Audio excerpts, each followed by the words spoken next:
How long is the call? Pay attention when I was doing that. I just realized it's not the meeting. Almost still gone. Flashbacks, so. I'll get back. So I saw Paul.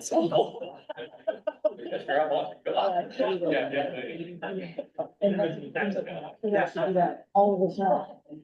It's not my favorite thing, really.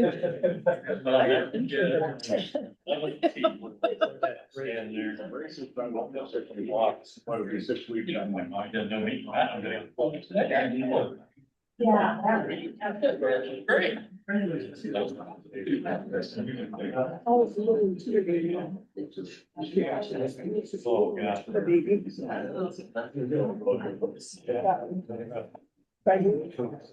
Oh, you're right, front center on the camera. I just want to be able to hear you. I'm moving, so I'm not right in front of it.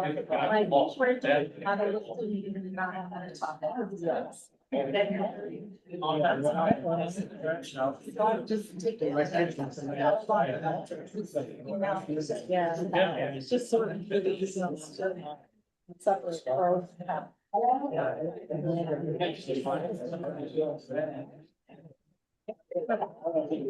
The start. Yes.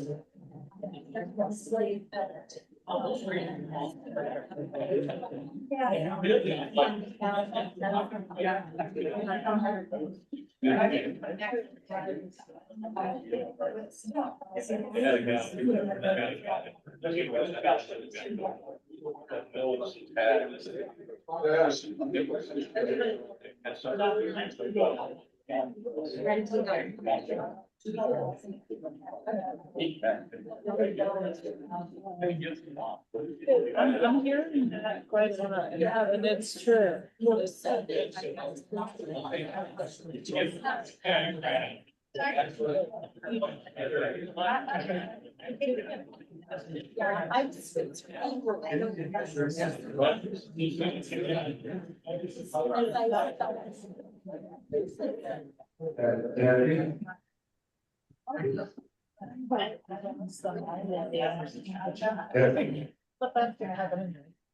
You're like. Pretty close. I bet.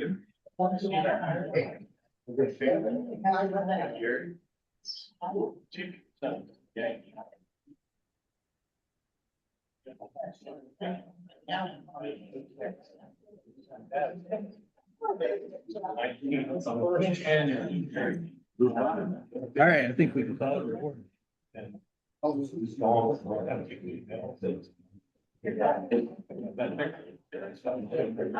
Okay, we'll go ahead and get started.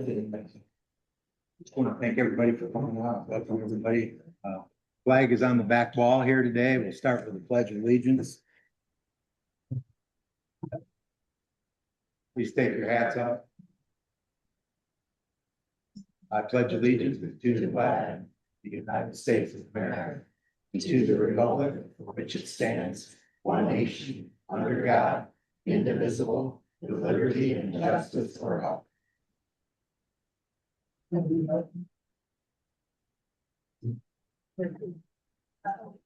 Okay, this is an official public forum, so we don't have a few of the formalities that we normally do, but I'm hoping that we can hear from as many people today as care to speak.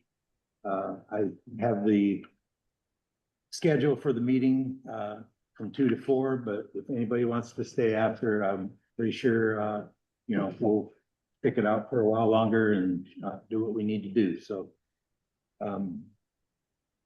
the draft version of the short-term rental ordinance that we have been looking at is on, or has been put on the website for quite a while. So I hope everybody's had some chance to look at that and absorb it a little bit. I'll just make a note that we do have an additional microphone here, and I would appreciate it if everybody would just allow the person with the microphone to speak, and then we won't have a bunch of arguing back and forth like that. And certainly we'll have some arguing back and forth on just guesses. But again, we're not going to squash anybody's opinions here today, and we're here to listen. So With that, I see there's a full plate on the Zoom thing here. I don't know if you can put that up on the. I need to how to do that. Okay. I will check. Regardless. I'm hoping somebody will raise their hand and be the first one here because. I'll do it. Okay, would you, here, I'll hand it to you. I got it. We'll just pass it out as we go. That's okay. Is that? Yes, ma'am. Hi, everybody, my name is Jeannie, Marty is my husband Tom. We built our cottage on Schneider Road, towards Round Lake Road. We bought the property back in 2016 and we built a brand new, 1,300 square foot, little cottage there with just plans to use ourselves. And 1 year after we built, we decided to rent it out short term on Airbnb and the RBO. And we have never had a problem there, never had a police visit there. We mostly have retirees that come between 2 and 4 people. They have to sign a contract. We have a 10 p.m. quiet hour. I know all of our neighbors up and down Round Lake Road and all the way up Schneider Road. Some of our neighbors passed away. We're not older people. And, but I still know everybody. And we've never had an issue. In fact, my neighbors have all said, if I hadn't told them, they would never know we get a short-term rental. I know that there's been a lot of problems with corporations, LLCs, people buying on multiple properties, and they don't care who comes in there. The partying and everything, I would address that too. I really would. Because we enjoy our peace and quiet, we're on 10 acres there. The house next to us was purchased after our neighbor died. And he also rents that out. I've never repeated out of any renters who have been there and he's been there 2 years. So obviously, I don't want to be stopped from renting it out. I rent it out maybe 6 or 7 times a summer for approximately anywhere between 5 or 7 days. And that's it. And the rest of the time, it's just Tom and I up there and we keep me as a pin. It's 5.5 kilometers from Schneider Road. I invite anybody to come by. There's no junk in my yard. We just power washed all the siding. Well, he did yesterday. Our dog got a nose full of porcupine quills last night, so both of us are exhausted. We spent the night at Traverse City and that quills pulled out. And, I think that we should be allowed to continue, we don't mind paying some kind of a fee or registering or something like that to Clearwater Township. But we don't want to be made to feel like we're outsiders. We love it here. And we love our neighbors and we try to take care of property and respect everybody's right to enjoy their property. Yes. So, sure, it's residential, but it's 10 acres. It's our law? Yes. Yes. I believe so, unless I'm wrong, but. You know, get it, actually, but, yes. I agree. You agree with me? Yeah. Thanks. Anybody else? Raise your hand. Wow, okay. See that? Okay. Yes. How would you make a regulation that would be that would require owners to be as responsible as you seem? Well, I think you have to have a copy of your lease agreement submitted to the township. And I also think that the township should take this opportunity to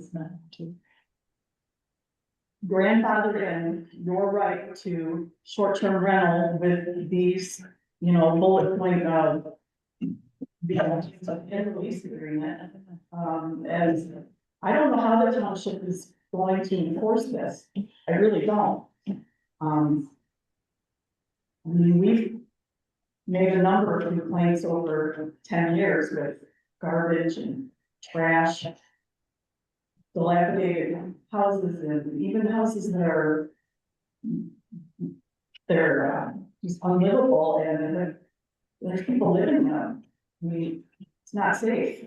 And people with, like, septic systems that aren't working and they're still living there. And there's junk cars all over and, but nothing's ever done about that.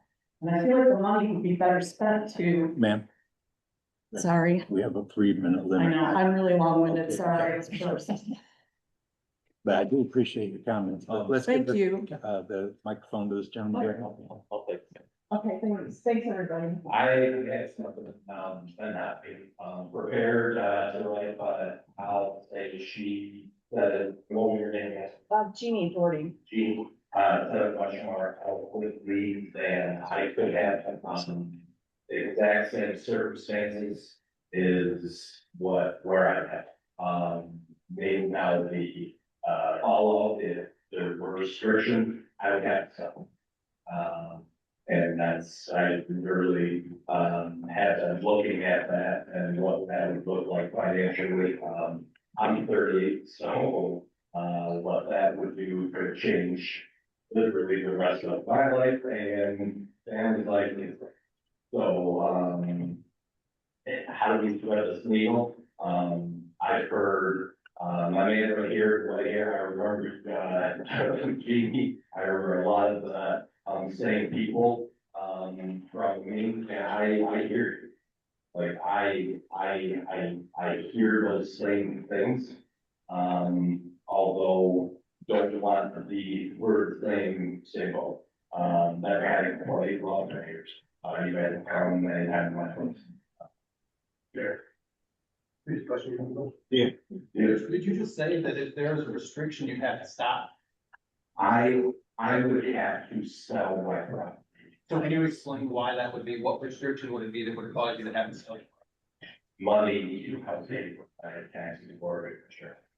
So what, as far as I can tell, this is a licensing of short term, right, based on the draft, so.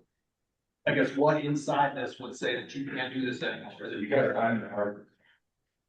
I'm in Harvard.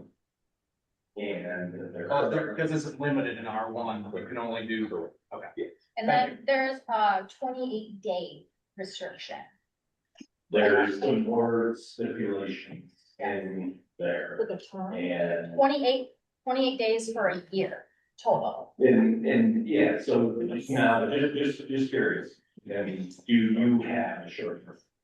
I own a property on Arwood Trail that I'm here right now because I just started looking into doing it so that we could keep the home in our family. Mhm. That's been in our family since 1970, which will be a home I would never, ever be able to have again. Mhm. And I only want the funds to pay for the taxes, the insurance, and the upkeep.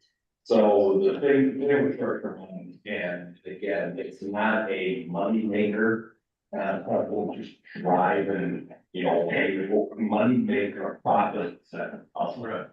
Now, having stipulation on 28 days, I have 7 years of history of doing this to supplement the expenses, right? The restriction that the current state in the draft would decrease the money that helps me offset tax and mortgage insurance that I have to pay. So the stipulate, as it currently is, the stipulations would unfortunately. Okay, man, we have to cut you short. I can roll. Can we roll this, Jim? Yep, we can just pass it around. I am starting a timer up here. I have a timer going, so I'm gonna try to limit everybody to 3 minutes. After everyone has spoken, if anybody wants to speak again, we can do that, but 3 minutes at a time right now. Please go ahead, Jeff. My name is Eric Carla, I'm over in North Park. And I'm more to ask questions than opinions. What I'd like to know and to learn more, not today, but the only question I have is, what is Clearwater Township? What are you trying to do over the next 15 to 20 years?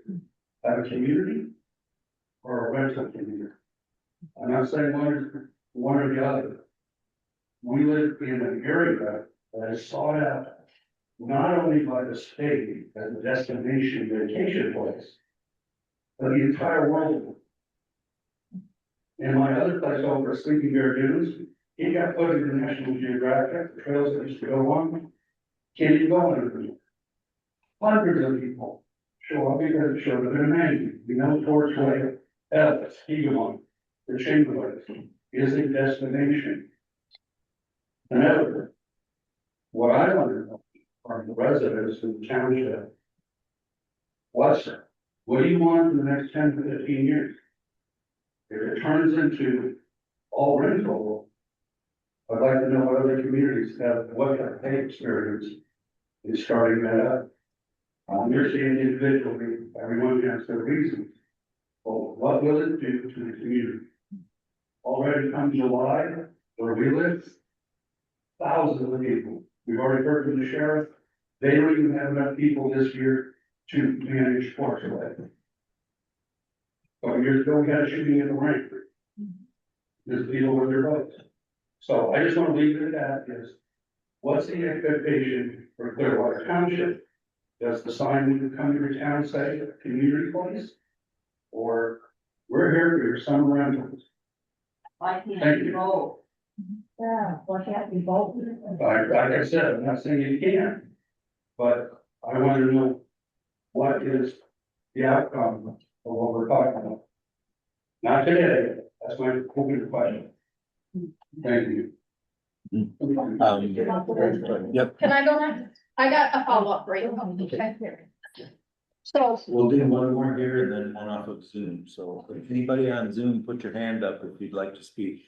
to follow up with you, I wanted to share with everybody, oh, sorry, my name is Stacy Zirkle. Born and raised here. I'm also Dave Barber, other side. So, we have a place on Arwood Trail. My grandparents bought it in 1970. And I plan to move up here in 2.5 years and live there full time. I just recently looked into Airbnb just to help with the upkeep and taxes. And I just want you all to know, like, my only reservation in doing it is my neighbors. Like, I am so worried about my neighbors. Like, I would never want anything them to ever be disturbed, and I would make sure of that.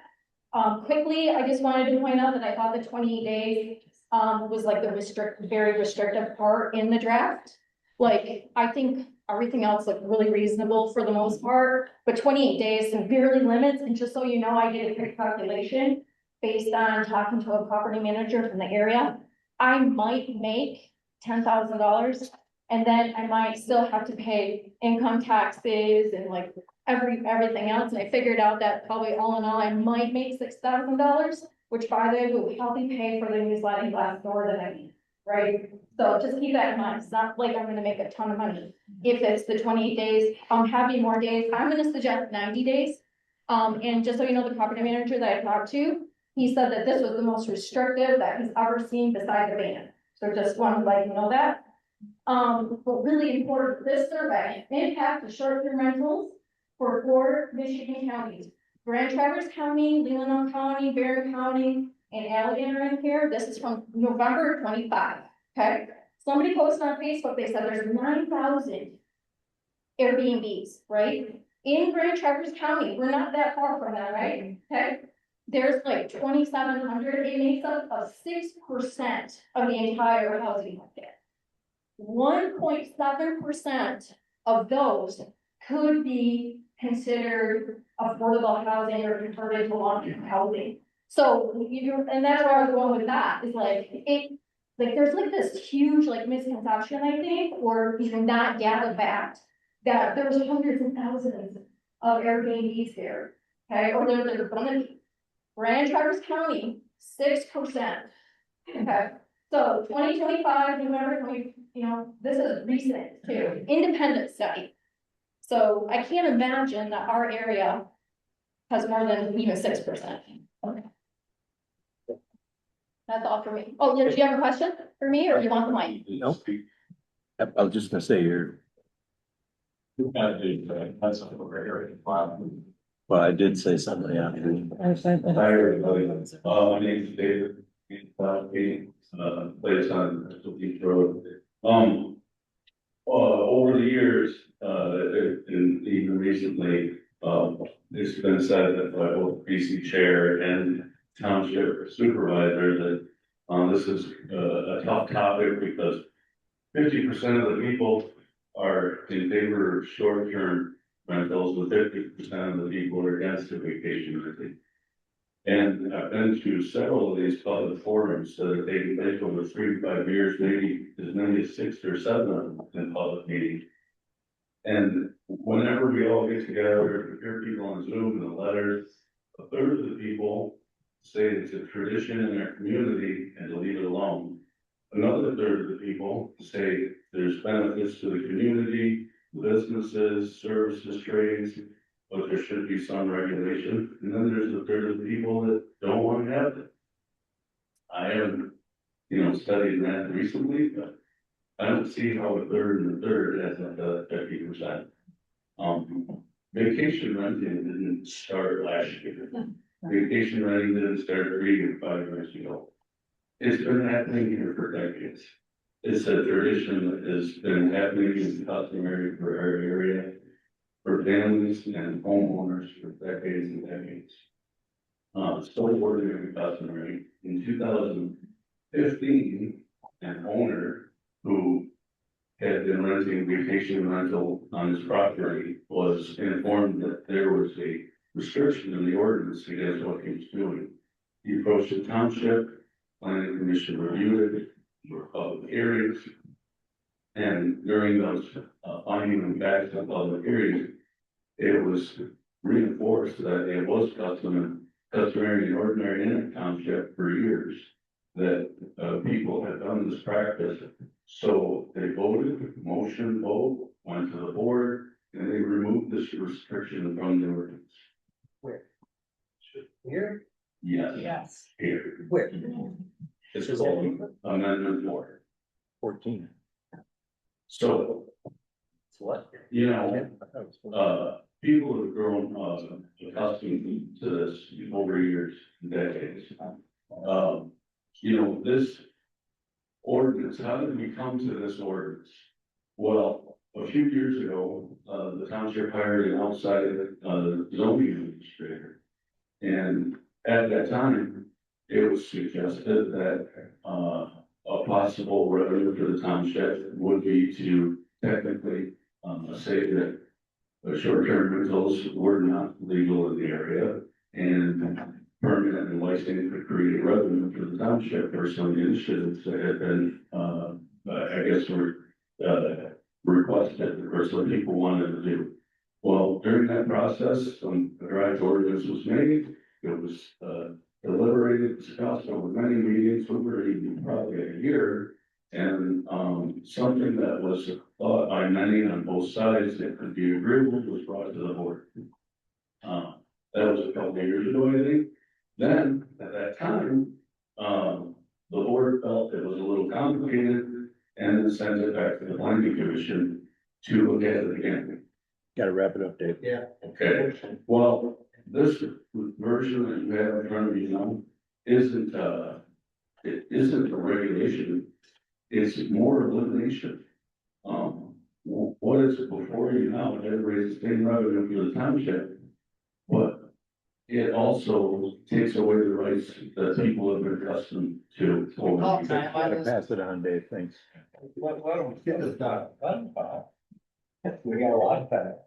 We did ask him, though, my job is them, so we'd really like to get it. Next time, Dale, you're on next. Okay. By the rules, that's all you gotta do, buddy. This check. Okay, now, to start, we need to remember that this area has always been a vacation destination.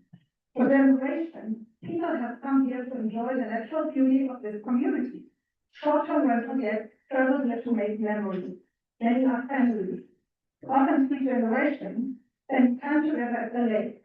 And sometimes even well-known visitors, like professional athletes, for example, choose to vacation here.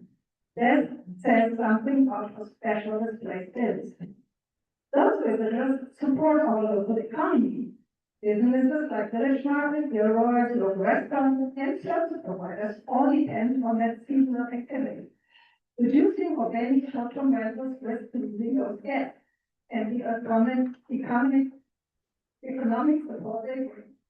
For over 3.5 years, we started, I think, in the fall of 2022, the township has spent time and taxpayer money looking at creating a short-term rental ordinance. But why? Let's look at the facts.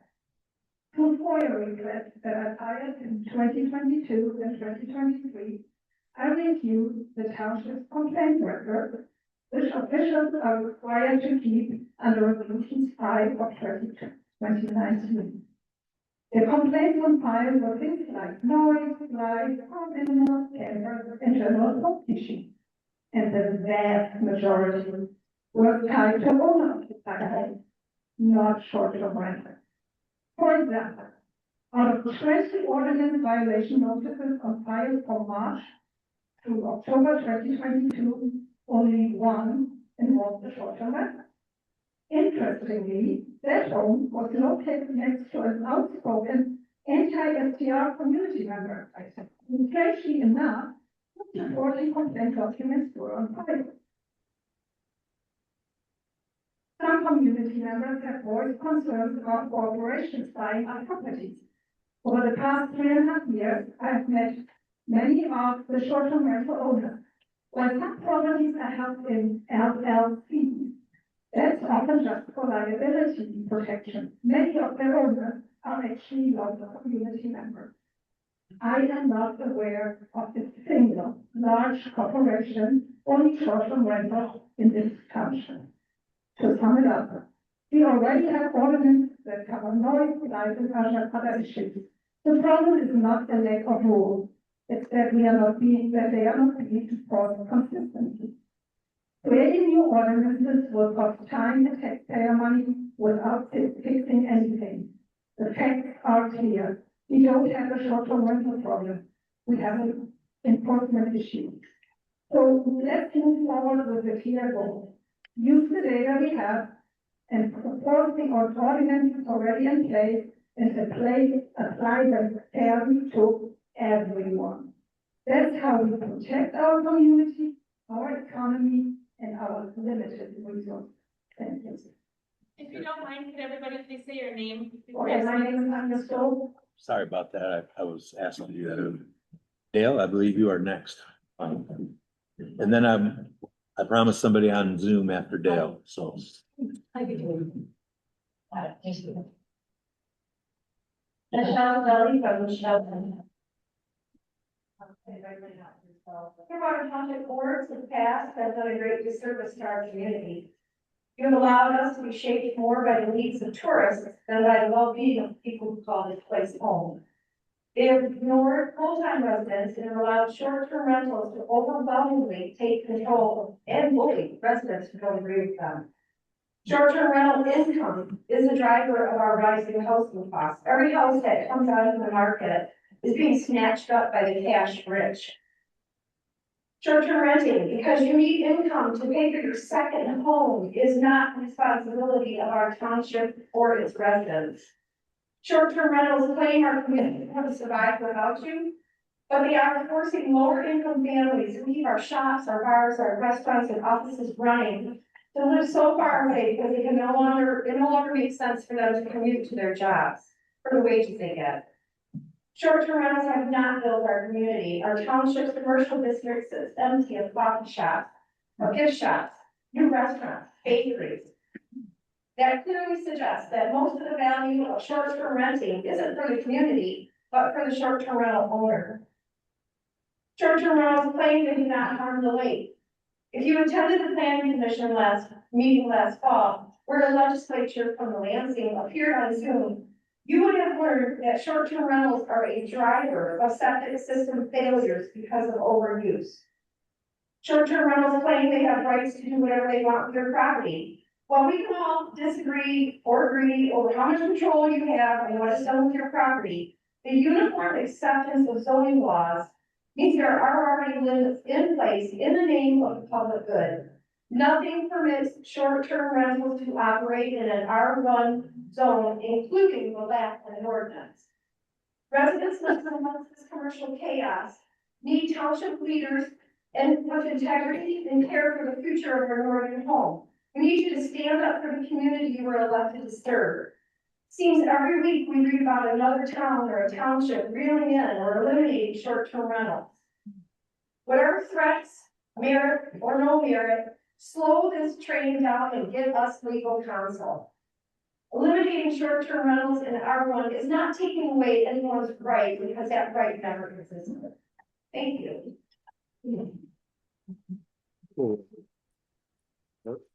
We're going, let's have applause at the end so you can save time, but Beth on the My name is David. Yeah. oh, you go ahead. No, go ahead. You got something else? Go ahead. No, that's okay. Go ahead. You let Michelle go ahead. That's fine. So I have spoken a couple of times, you know, when we first started coming to these meetings, it was for people trying to save a family home. It was never, ever to support people buying several properties and renting them out. I'd like to ask the board, do any of you own short-term rental properties? No. No? Good. This, in my opinion, is like the old adage, you give somebody an inch, they take a mile. If you look at the short-term rental growth in this area, 38% of the short-term rentals are north of Midland. They're up here in the north. You look at the map and how many STRs, just our direct area is 749. It doesn't take anybody a lot of time to go on Google and see how much these are renting each night. The average is $1,200, some higher than $2,000 a night. That's not just to save the family home, that's a money man. And the LLCs that are out there are ones that own several properties, not just one. My personal opinion is you should only be able to do it with a homesteaded piece of property for a short period to help cover your expense. Anything beyond that is just abusing the area. If you have a homesteaded piece of property, that means that's your primary residence. Exactly. So how would you rent that out? The same as the people at Horses by the Bay. They go somewhere else while they rent their home. It's the biggest horse show in northern Michigan. Okay, It covers vast area. They leave their home, they rent it out to make money, and then they come back. we're a pretty small town, so Doesn't matter. well, I know. But that's not the responsibility of the community of your expense. It's not our I didn't say responsibility. it was, Well, you're in an R1 zone area that is residential. but if I want to rent it out by the month or by the year, I am fully within my rights to do so. See, this issue is not with long-term rentals. Okay, It's with having a revolving door next to us.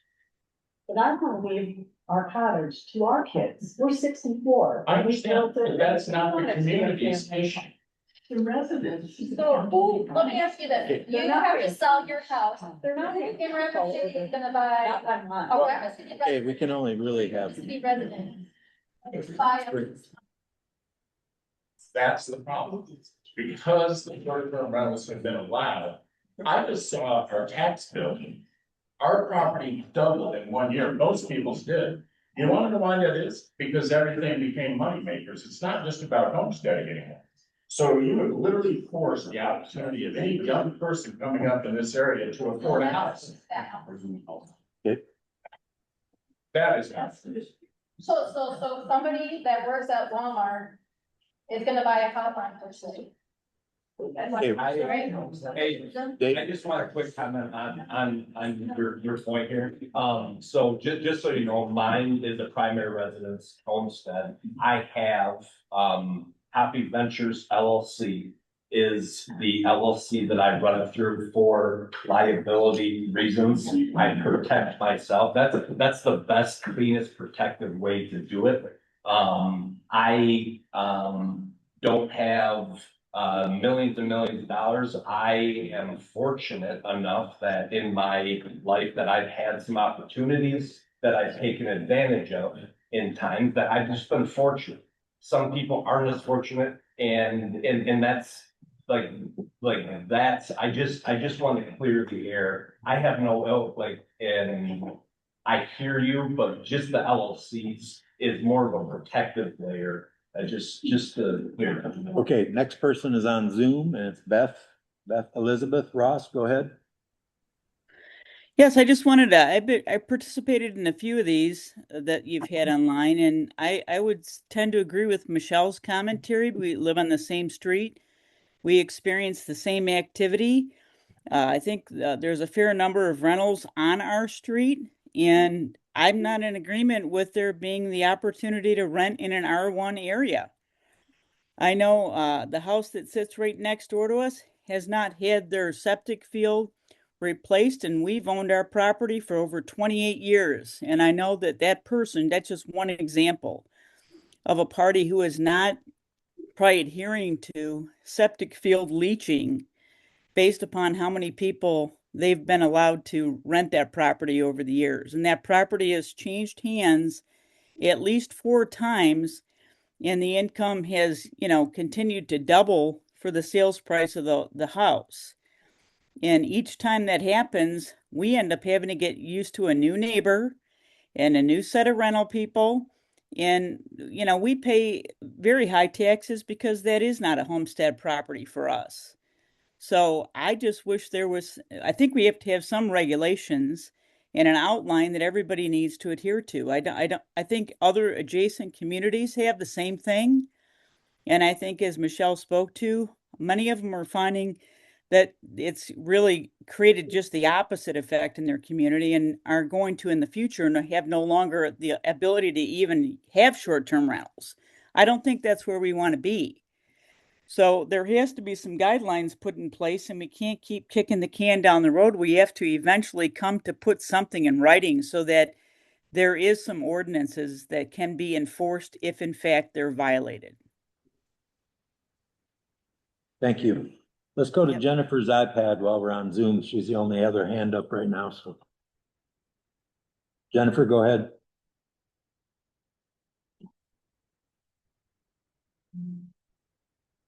You're muted still, Jennifer, if you're talking. All right. Hello, I'm here. Sorry. Okay. That's okay. It's me, it's Jenny. I just wanted to say, I know I've said this a lot, and I truly believe this in my heart.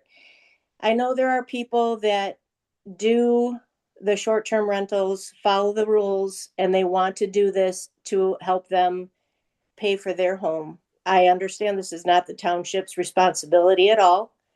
I am fortunate to be blessed with a family home that my parents built in the 60s. I've been here a long time. And while I understand the need for some, I think, as somebody spoke earlier, it's gotten out of hand. This is now more of a moneymaker. This lake is huge. It's very popular. That's not going to go away. My concern is the constant new people every week. I love the fact in this draft that it is limited to 4 weeks. I and my family also want to enjoy our home without constant new people next door. I also want to ask a question that I can't seem to get an answer to from anybody, and I'm not trying to be a smart mouth. I have not seen Rapid City booming because of these short-term rentals. Renters are not spending all this so-called money, because otherwise, don't you think we would have restaurants and shops and places to go within our little community right here, downtown Rapid City? I just don't see it. It has not changed since I was a kid. And I don't really see, with the exception of the Cone Corral and the BP, I really don't see a whole lot of change. So these people, Village Market, bless them. I hope that they're making big money. That's a grocery store. How about we have something else then? If all these people are spending all this money in our township alone, why don't we have a diner? Why don't we have shops? Why don't we have an art store? Any souvenir shops, anything.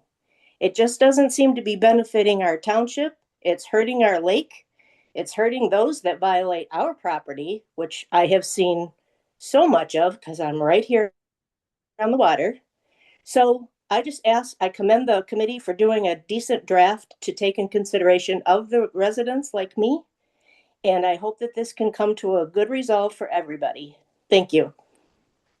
Thank you, Jenny. Can I say one thing, just one quick thing, that short-term rental people that come in, they rent all these pontoon boats from all these little marinas and all these cities and all that stuff. And if people have to go and stay in Traverse City or somewhere farther away, these marinas are gonna suffer. Who has the microphone out here? Okay. That's it. Can I go? Yes, why don't you talk, and then Sue right here has had her hand up. Karen Most has read that on the trail.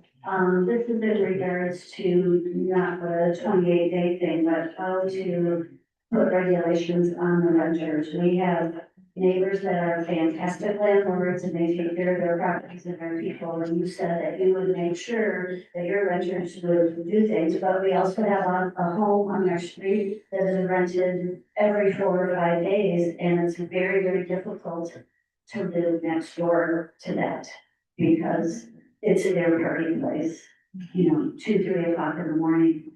It's like their, vacation. It is their vacation spot, but this is our home, and most people on our street are full time. So, what would be enforcement for the homeowners or the landlords to, take care of that? That's my big question. I want to say to Anya's point with that. Ben, you got it. Chill, okay. Sue, you are next, and then let's go to somebody in the back, somewhere back there. I know somebody's trying to talk. Right. Thank you. Today's short-term rental issue concerns zoning. To find the right solution, I think it's essential to ignore the emotional distractions and noise and focus on the core issue. The issue is about zoning. It's not a public property rights issue. We all have property rights. But we are still subject to the laws and regulations, including zoning. It's not about monetizing the lake or not monetizing it. While there are concerns associated with that practice, that's not the central issue that must be addressed in this matter. The issue is the zoning ordinance that is and has been in place designates certain areas as residential R1, single family residence. Short-term rentals have been determined by several courts around the state to be incompatible with R1 zoning. The court findings consistently indicate that short-term rentals are transient operations, which you've heard here, not consistent with R1. As a result, many townships in our area and across the state have chosen to regulate and or limit them at the urging of their residents. Residents who are seeing the degradation of their neighborhoods and community. Zoning provides a balance for growth in the township. Today's proposal does not remove the right to run a commercial rental in Clearwater Township, but it restricts the level of commercialization permitted in residential areas. Residential neighborhoods provide a sense of community. Neighbors know each other, especially in a small township like ours. It can be how information gets passed, how volunteers get gathered. It can be a forum for civic engagement for the people who live in the area. It's what makes this community inviting for other residential buyers. Yes, for those who want to profit, the community that comes with this area is of no use. But to the potential residential buyer, a rental community is not what they want to be. It's not where you're going to bring a family or where you're likely to see a bedroom community begin to develop as people move from more congested areas to change their lifestyle. Neighborhood preservation equates to community preservation. Our zoning ordinance sought to preserve space for residential neighborhoods. I urge this board to preserve those neighborhoods by restricting STRs to areas outside of our ordinance. Thank you. Okay, let's go to somebody in the back that's had their hand up, right there in Herb.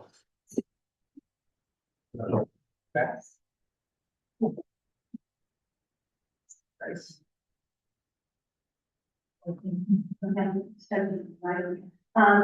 is Mary Beth Yansky, by the Lynchville Way. I'd like to thank my neighbor, Michelle Kelly, for fine words this afternoon. I believe in community, and I know the work of the board has been hard on this issue because there's so many divergent ideas. But I think it helps sometimes make sure we keep our priorities set. What should be our main priority? We live in a very beautiful section. We've been made stewards of this. We don't own this lake. We don't own this land. We are mere stewards during our lifetime. So protecting this land and water should be our primary priority. Next should be our neighbors and our citizens of this area, and maintaining that sense of community and growing a community that is resilient to the world around us. Yes, we have a great history in our area of long family relations where grandma had this and great grandma was the first cabin on this spot. So I understand that, and that's an important part of our history and our culture, but it doesn't mean we give up everything else. So I know we've had a long history of people renting out their places so they can maintain them. I'm not sure I agree with the gentleman who said this is not a money-making operation, as he makes all the money to pay for taxes that I pay for out of my own money. But anyway, our goal should be to maintain these priorities. With the online Airbnb, VRBOs and all that, it has magnified the ability of people to find a rental. Or it used to be word of mouth. People who work with downstate, if they didn't behave, they never rented from you again. So, the internet has magnified the problem for us. So it is possible for someone to rent out their place for an entire 16 weeks of the season. I would encourage the board to maintain our priorities, maintain our community, and help us to go forward in the future as a resilient community that is like ours. Thanks. Thank you. Yeah, let's continue to work around this way. For what I've heard, my grandfather, my grandparents owned the place where none to like built it. But the house we're living in is built. It went one just down the blue one, built as a rental. They were called License Storage River Resort. Back in the 1800s, there was a boat built for this chain out here called the Lady of the Lake, 108 feet long. Went through here twice a day, nothing but tourists left. And it's 3 other tugs ran through the whole time. So this whole place was built on tourism. And now, you guys want to take it away, you ever been to a gold mine town that's done? Go check them out. They're dead. That's what's gonna happen here. You guys just go ahead and do what you want. It ain't gonna be good. You're gonna probably get sued by a lot of people. Then, just like other municipal counties, $50 million. Oops, that's not our problem. We just have to raise all the taxes because the board made a mistake. So be careful what you do, because I don't want my taxes got back. Yeah.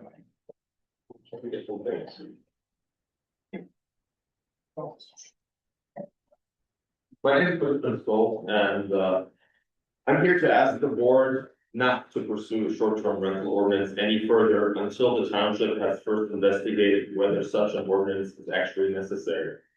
As my wife has stated, for the years 2022 and 2023, there appears to be only one questionable complaint on file in the township related to short-term rentals. Despite that, the planning commission has already spent thousands of taxpayer dollars working on SDR ordinances, only to have them rewritten again after the chairperson changed. Before any more taxpayer money is spent, I believe the board should direct zoning to prepare a clear report showing the actual impact of short-term rentals in this township.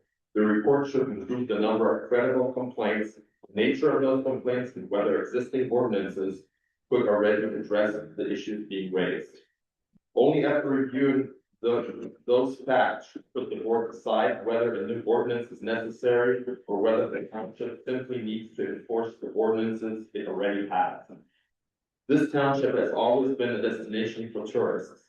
Many of the people who now live here first visited, rented property, or vacationed here before they decided to buy a home and make this their permanent residence. It is difficult to understand how some can now complain that they were unaware of short-term rentals, summer visitors, and tourism in a community that has long depended on it. I'm not asking the board to ignore real problems. I'm asking the board to base its decisions on facts, credible complaints, and actual impact, not assumptions or pressure from a small number of voices. Please pause this process and require a factual report and determine whether a new STR ordinance is truly needed before spending any more taxpayer money. Thank you.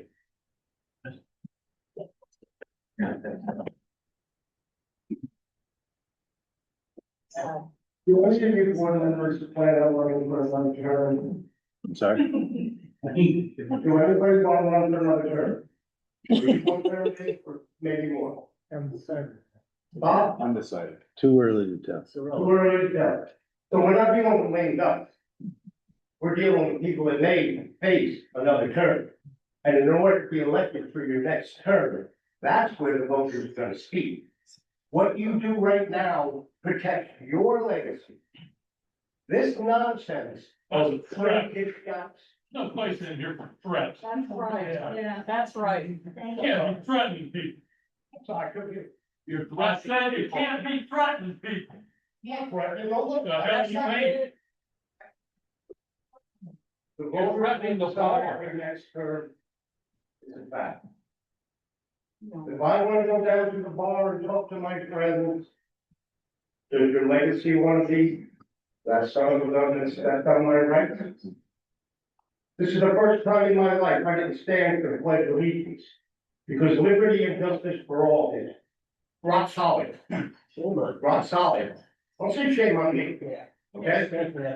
I don't stand for nobody that doesn't know what liberty is. Stand for that flag. Okay. All right? All right, this is why we're here. It's got the microphone, let's let him. Dave, excuse me, Jim, you go down to the park and you find a homeless guy. And in your kind, gentle way said, you can't belong here. And the next thing you know, the quarter towns are getting tipped over. Mitch has a FU neighbor living next to him, confronted him like a man. And the guy pulls a gun on him, and the sheriff shows up and does nothing. Your books are blighted, this community blighted, the parking recs is blighted. 50 years of neglect in these parks and recs. They don't even have a guardrail walking down the stairs. I live on Harrison as the junkyard roll. They want a posse, is what they want. They want to make you their posse. I'm part of a posse. Dan's a zoning guy. Dan, you need help? You gotta shut some people down? Let's take care of this. Let's clean this house. We have a deputy treasurer. We have a deputy clerk. We have a deputy supervisor. We didn't vote for that, but you're getting the job done. You were handed so much stuff. Years of neglect, bookkeeping, everything. Get your house in order. There is no nonsense, county gift shops, the town ain't growing. I grew up in Montauk, the paradise in the world. More money than you people have ever seen. I've been dealing with sanctimonious people my whole life. I grew up on a lake. If you don't have the balls to go to your neighbor Okay, that's Frank. doing it wrong, Your time's up, Frank. well, you get what I'm saying. I have no tolerance for your sanctimonious. Sit down. 20 years later, Okay. we're gonna be a one-horse town. Hey, Frank. Who wants the mic? Who wants the mic? Nobody is enforcing ordinances already. Come down Harrison, go look in my yard. Junkyards left and right. Too loud, too much money, what everybody's house. All right, Frank, let's go. My name is Randy Spielman, I'm actually a neighbor. My name is Randy Spielman, I'm actually a neighbor, I don't live in this township and whatnot, but what you guys do does affect your neighbors. You know, I hope you guys come and help us and stand up for things that we need as well. I'm a builder in the area, and I get a large percentage of my work from people, from middle-class people who are renting their houses, and they're making enough money to do upgrades and things like that. And there's a lot of people like me that, work in my industry that, rely on these, tourism and these short-term rental people and whatnot. The benefits of short-term rentals greatly outweigh the problems with short-term rentals, which is clear as day when you look at complaints that you get versus how many years these things have been going on. I had a couple customers ask me if I would come up here, if they're, downstate, it's their second house or whatever. But a big reality for a lot of people is if you shut these short-term rentals down to the point where you need regulation, I get that, but it's over. 28 days, it's not enough to do anything. But these houses are just gonna sit empty, and there's not gonna be people coming, and not going to be the people who can afford to have houses and not use them and not need to rent them out and whatnot, are, they're out there, there's many of them. But being able to rent your house is such a good thing for a middle-class person. It's a huge financial help. I know it always comes down to money. But, when you don't have money, that rental income and stuff like that, helping out, it's life-changing for middle-class, younger, the future of our neighborhoods is these younger people who, if you get rid of these short-term rentals, they have no chance of getting a house. And it's not, we got rid of, it's too much housing for short-term rental. No, the rich folks who, only need the house for 2 weeks will own these houses. And yeah, we'll get good taxes from them and things like that, but we don't have enough people up here all the time to stay busy all the time. It's like in the city, you could have never ending work and never even meet another person that it's sort of bad one, but anyway, I just hope you guys, the regulation is probably important. I think most people agree with that, but you do want to find something reasonable that's not going to kill the community or hurt your neighbors. And, people need to be responsible and thoughtful about their neighbors who don't want short-term rental and stuff like that. But for the most part, that is getting done, like very few complaints about what's going on. I'm done, so. Thank you. Well, my name is DeAndre, I work at the hardware store, and, I would just like to ask the board, I can't answer questions or whatnot. And I just, in my opinion, may be biased, but I really want you to go to local businesses and find out these 4 months, how, short-term rentals impact them. And I heard the comment about how, there's enough shops and everything. Yes, without summer crowd and the tourism, I don't think this town would be very good. I've only lived here 9 years now, and I graduated from Calcasta. I didn't go to Rapid City, but I went to middle school and high school there, and I'm a little nervous. I'm not a public speaker, and I understand from both sides, there has to be some regulation, and I don't know if we could advocate for that, but I really want you to just dive deeper, not opinion-based information. I have to go to local businesses. Maybe even this is a good forum to hear everybody's opinion, but I think there's a bigger picture or something. And I heard about the cost, and I love to travel. And I think there was some mixed opinions on the actual pricing of these homes and everything. And then the value of property taxes. I don't know about you guys, and I've just heard stories. But minimum wage used to be $7 an hour when somebody older than me, sorry, not calling anybody old. But when they first started working, today's minimum wage is $13 an hour.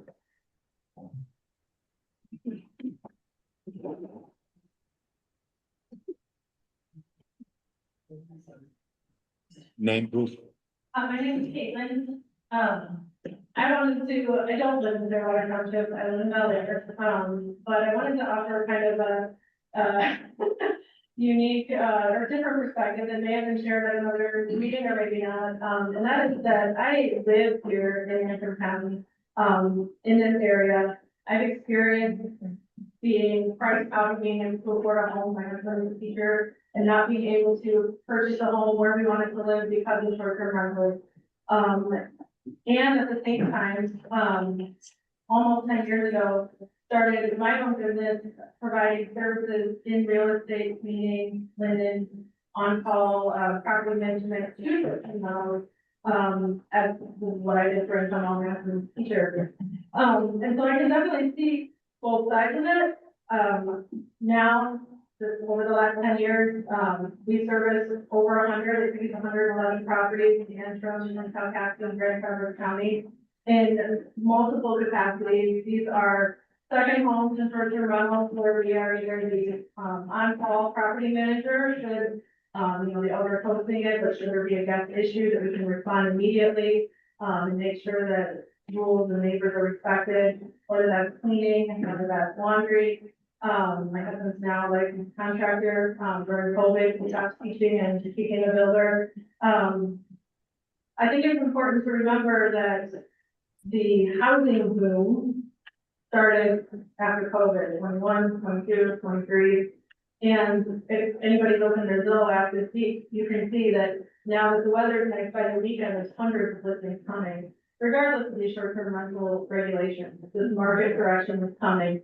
And short-term rentals do affect it, but they're not the sole reason for this inflation. Now our company, we employ 19 people full-time, year-round, who are middle class, working 20, 30, 40-year-olds like myself. And I think, well, I know that making it prohibitive for people that are my age, who have kids, who are in their working time, property, and offset their short-term rental costs, their property costs by short-term renting it, especially here in Clearwater Township, but in a lot of places across northern Michigan, it's going to widen the gap between, it's basically going to eliminate the working middle class. Statistically, here in Rapid City, in this area, the majority of full-time residents are lower socioeconomic level. Then we also have those that are of retiree age who may or may not live there full time, but these are the majority, just statistically by numbers of the full-time owners. And so you restrict the short-term rental ability, the ability for the gap's just gonna get wider. The blight, the drugs, there's no jobs here. There are no jobs in Clearwater Township for people my age besides the trades. There's the trades, property management, cleaning, they're all trades. Even the school year is like way on the outskirts of Calcasieu school district. There's nothing here. And so if there's nothing here for us to be here, we won't be able to be here. And the real estate market will correct itself like it always does. There's a place for rules and regulations for sure and enforcement, but making it prohibitive for the working middle class to actually be able to be here is going to be good in the long run. Thank you.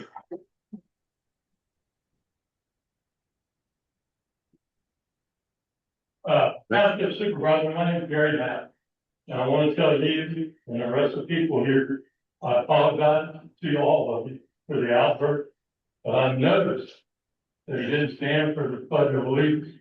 I spent 30 years in the military. I don't put up with that shit. Sorry.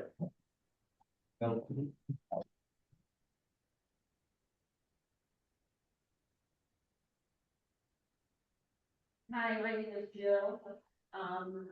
Just a few, I'm gonna kind of jump around a little bit, but just a few notes that I would like to say is, as many of you have said, that people have been renting here for decades. They've actually been renting here for nearly 100 years.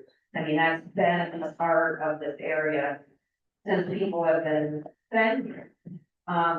This area is never going to be a residential community that's like, Rochester Hills or anything like that, because this is a tourist area. So you are going to have the residents, but you're always gonna have the tourists. This is a tourist area. So we need to do something where both, this issue is a very hot topic issue. You have the people who are for it and you have the people who are against it. And there really is no in between. But you as a board have to think about that, and you have to find the in between. So if you are going to be putting regulations in place, which there should be regulations in place, you know, as far as having septic checked and different things like that, and, you know, off-street parking and maybe the number of people who can stay in a place and things like that. But this area being a tourist area, everybody wants to be out during the summer. So the summer is either Memorial Day to Labor Day, or if you want to go by the calendar year, June 21st to September 22nd, 23rd. So you have a time period in there of, you know, you're talking 15, 16 weeks. You know, for the board, with the draft that you have going now, limiting it to 4 weeks. Whether you think so or not, you are kind of siding with the non-rental people and thinking of being someone who's gonna be in the middle and represent everyone. I would think that you would want to put that in the middle, so whether it's 8 weeks or whatever as far as allowing to rent. The only other community that has as restrictive as 4 weeks is Charlotte. And the community of Charlevoix is nothing like Rappahannock. It's much more higher density. You can't go off of that because you're doing apples and oranges. And so, you know, if you have looked at that for your template or part of it, you're gonna have to kind of rethink that part of it because it's not the same. This area is very, like Caitlin has said, you know, you've got the people who live in this community that, you know, they're not gonna be buying the lakefront houses. They can't afford it. You know, you have the people who live here and work here. You have to have the other side of it as well because that's gonna round everything off as far as making it fair for everyone. Okay, thank you.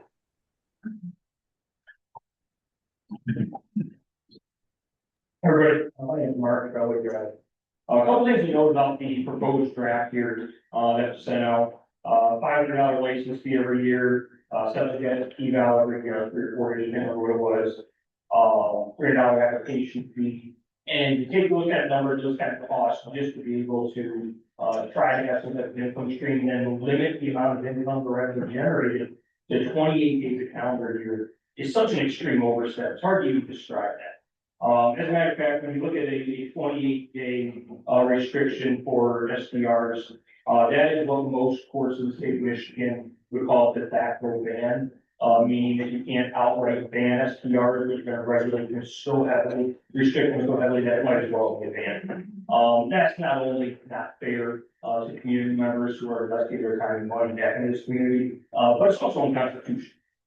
So having that type of restrictions on a proposal like this, it's a little ridiculous. It's pretty overreaching. Above and beyond that, 5-day requirement, that is what it is, but that's more not really trying to regulate the health and safety of our community, but more trying to manipulate the market into making it what a few people in the community want it to be. A little bit of a money grab with everything we're trying to get, and then often very little interest. With that being said, there's been some questions raised about the zoning aspect of it, and I agree that needs to be looked at pretty heavily. I appreciate Sue's very cordial response on looking at the facts and getting down to the zoning. And the truth of the matter is, there's plenty of court cases for and against allowing STRs in residential R1 areas.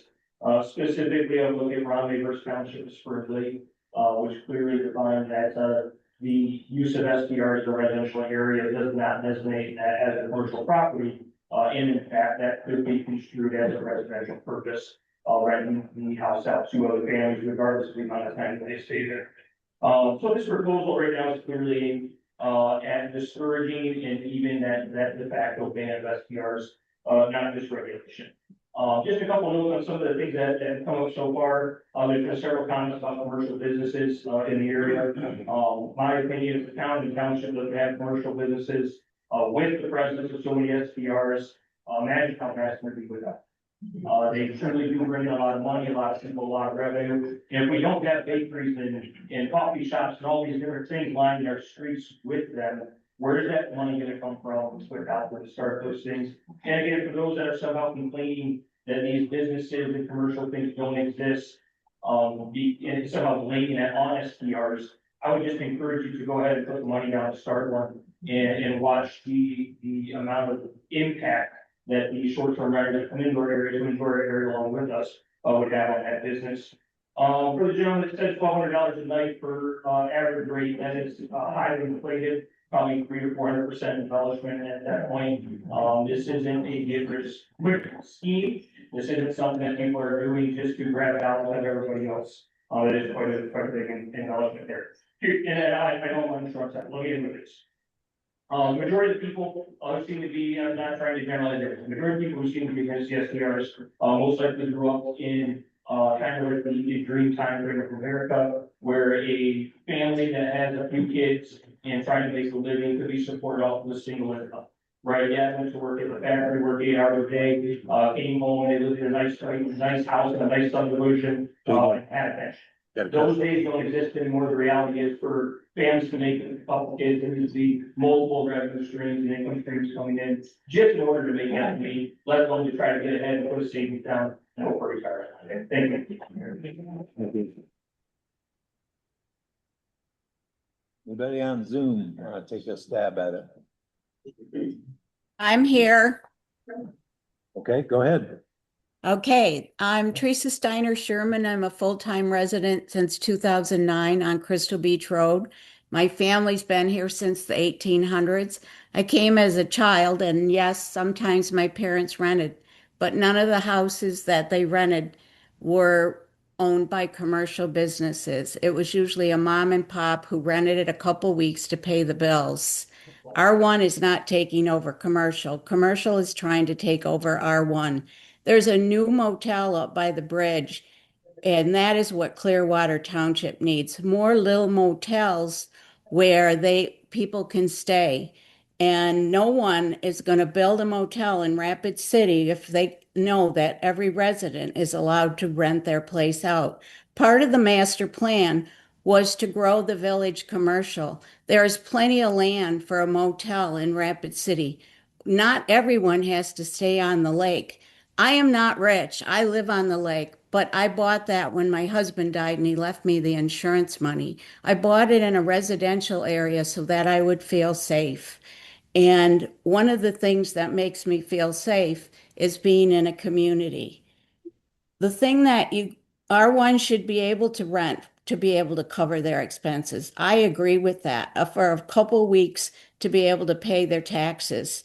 I may be in that position someday and may need to rent my place for a couple weeks. You're already permitted to rent for 30 days or more. And you can have a bed and breakfast. I think this township should look at expanding the definition to a bed and breakfast to what this community used to be, where there was an owner who had little houses that they rented out, but somebody was there. It's community, it's ownership. Someone needs to be there. There are people that own a bunch of houses on this road and they aren't even a resident of Clearwater Township. They have no stake in the game. Renting longer term allows you to be part of a community and come back every year, and then everybody gets to know you. I had a medical event 2 weeks ago, and if it weren't for the community I live in, I can't really tell you what the outcome might have been. So please think about everyone when you look at this ordinance, and I think that there can be a consensus and things as a community we can do to make Rapid City. It doesn't have to be whatever you want to call it, a hellhole people drive through. It could be great. A motel would be great. Let's make this little town great and all work together. Thank you. Thank you. Anybody else on Zoom? Just clapping. There's somebody waiting. No, she's clapping. All right. Who has the microphone? Oh, there you go. Scott?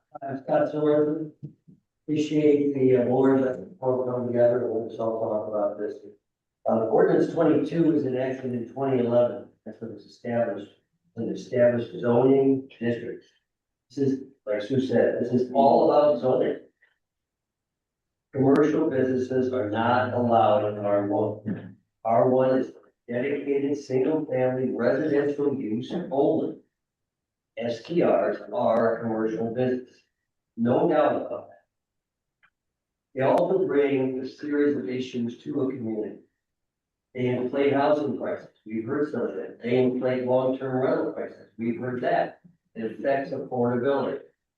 They increase the frequency of ordinance violations and possible enforcement challenges. There's a greater likelihood of noise, overcrowding, parking, and other disproportionate due to the transit behavior of SPRs. There's potential public safety issues. There's a diminished sense of community. That's probably the strongest argument against STRs in our one areas.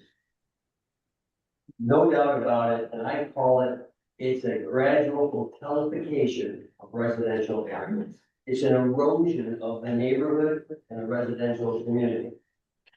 The courts in Michigan and around the country have continuously decided against ATRs. They are a commercial, profit-driven business. Michigan courts have consistently ruled against STRs, and it did happen with Renew in Springfield Lake. STRs are not a single-family residential area. They are treated as commercial entities in typical zoning ordinances like we have here, right in Clearwater.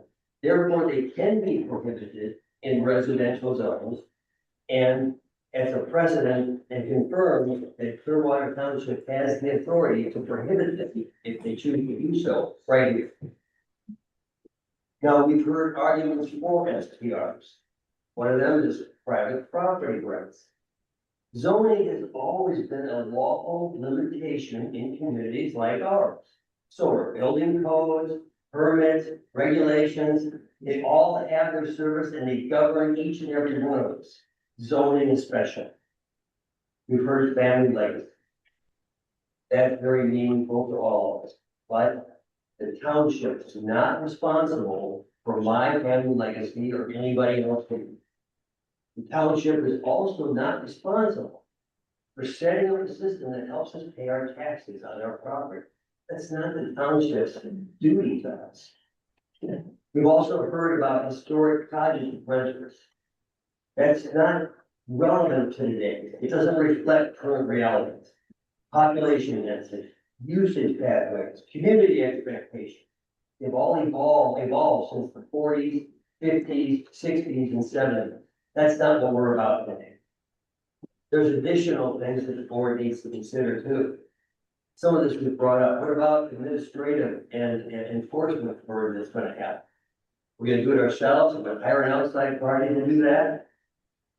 What about precedent? If we allow STRs in R1, that invites encroachment of a larger commercial presence.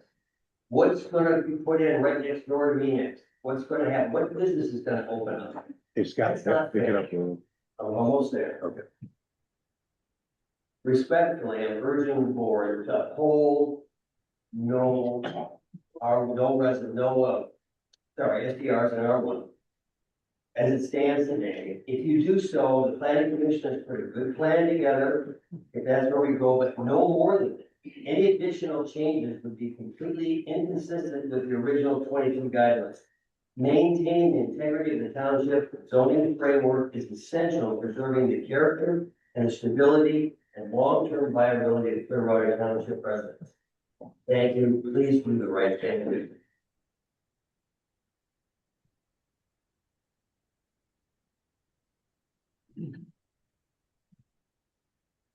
Probably remember you, don't remember your names, but, I was on the last board, and this was really, really hard. That was the hardest job I've ever had in my entire careers. I've been living in this township for almost 80 years. Almost 80 years, and my dad was a visionary for Freedom Park, and growing up here, the houses you see along here, I knew all the people, we knew everybody here, everybody cared. Our dads built this gym. I am proud to continue to live here. I I continue to help because I don't want this town to be called Ransom City. This is my hometown. It's Rapid City, Clearwater Township, and I'm proud of it. And what I would like to know is how, my heart is, I hear what you're saying. How many here are residents or part-time or full-time residents of our township?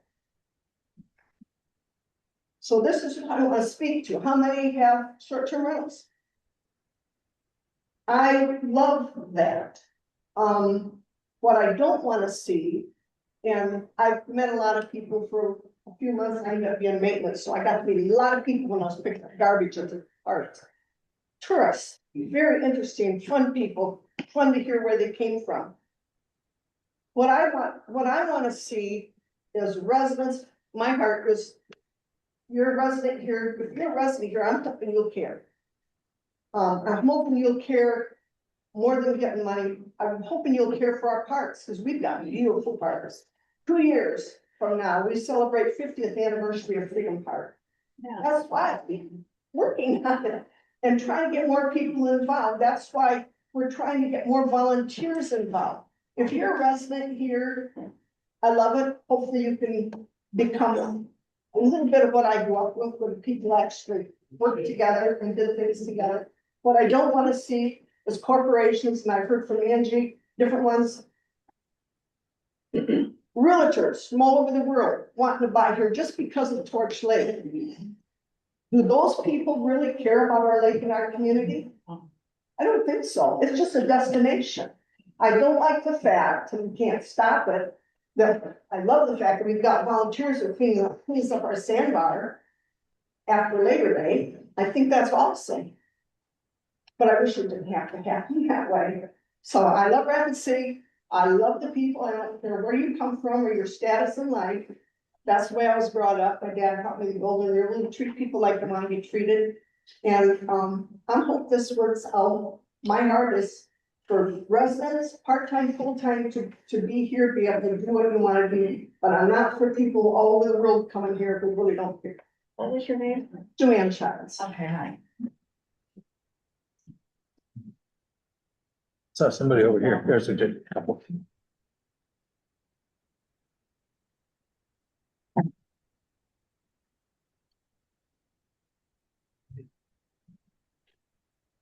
And that's only, I'm here in, Clearwater Township, and I home in Elk Rapids, home on Torch Lake. I'm a consensus maker, a problem solver, and I hear a lot of people speaking very, passionately about their side of this position. And I just want to speak as a voice of reason. I've been on both sides of this situation. I am a full-time resident here. You have to survive winter. The only way to do that is to have the money come in the summer. Now, you have to pay the price for that. All right? Nobody likes to pay the price. Nobody likes to live in their neighborhood. But anybody who lives here all year round knows, and I'm in Elk Rapids, closes down. And people aren't there. The bakery closes, the restaurants are spotty, and they shut down. I just want to urge everybody here, this period from both sides is take into consideration both sides of the issue and reach some sort of compromise that everybody can work with. So that's my only scheme. Thank you.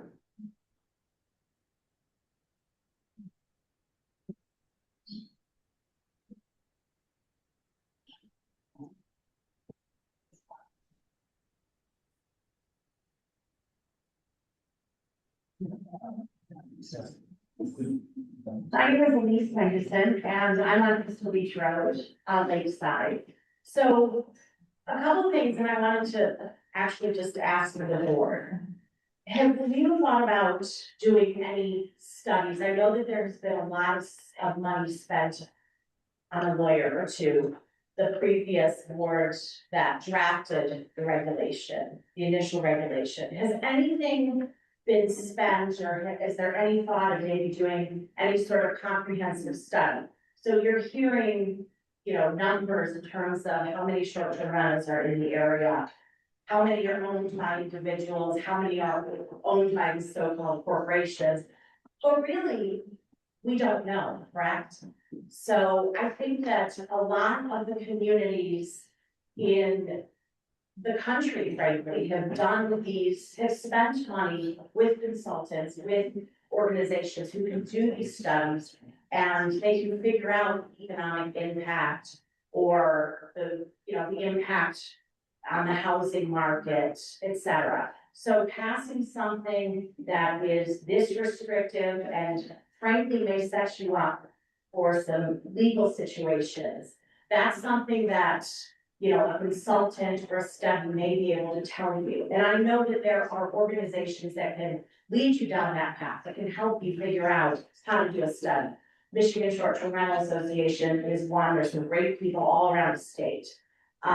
There are some lawmakers who are on both sides of the short-term rental issue that can also give you some ideas in terms of doing some studies. But I think jumping into an incredibly restrictive ordinance that also, how would you be able to enforce this? Are we hiring someone? Are we hiring someone part-time? I think that's something that I really believe the board should look into. Truth be told, I am not a full-time year-round resident, but I am a resident. I own my home. I pay my taxes.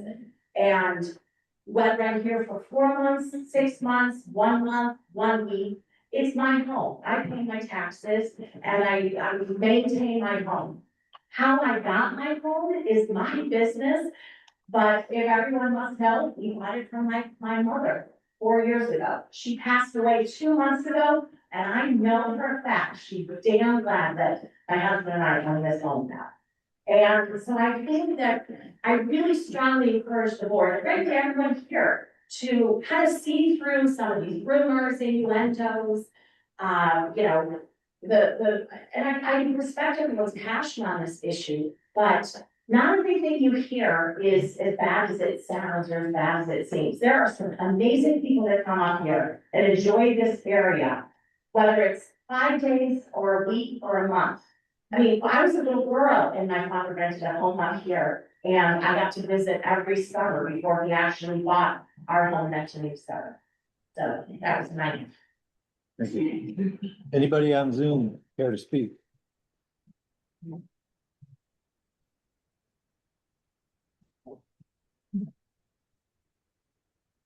Hello, I'm Art Ryder, and I live here for full time.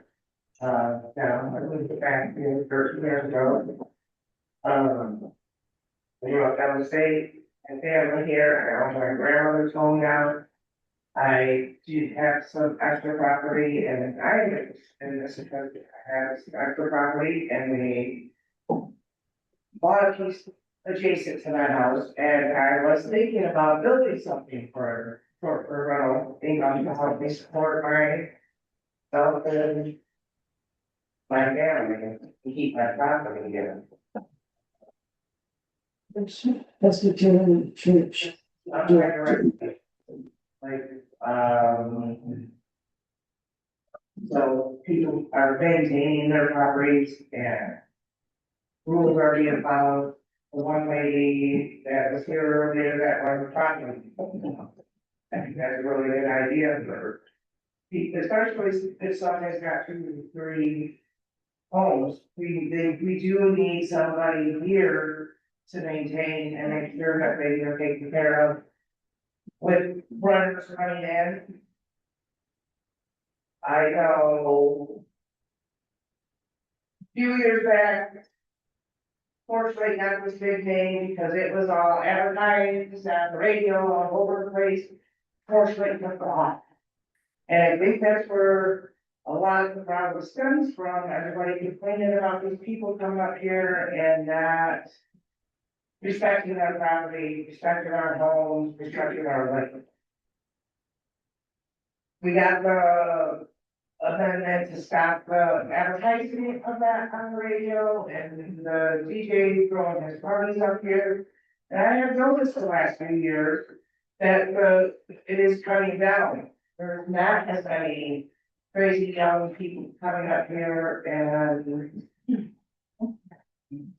be allowed in a practice as it was in prior years when it was being advertised. And it is gonna take some time to come back down as it's not being advertised. But I think we are heading back in that direction. And we do need the STR or maybe there needs to be some kind of quota per area or per neighborhood or something like that. So we are not overrun with them because it is still a community. And we all do want to feel like we are a part of this community. And we all want to support each other in this community. And they get a nicer community. So that's just my thoughts. I agree we should be able to have them in the community. I think there should be some kind of restrictions. And like I said, maybe we need to look into having only so many per neighborhood or per quota or some kind of thing like that, instead of just getting rid of them completely, because this community has always tried on tourism to support us. And the other thing was, if we do have all the regulations, who is going to back up the ordinances? We are having a hard time backing up the ordinances we have in place right now. So, I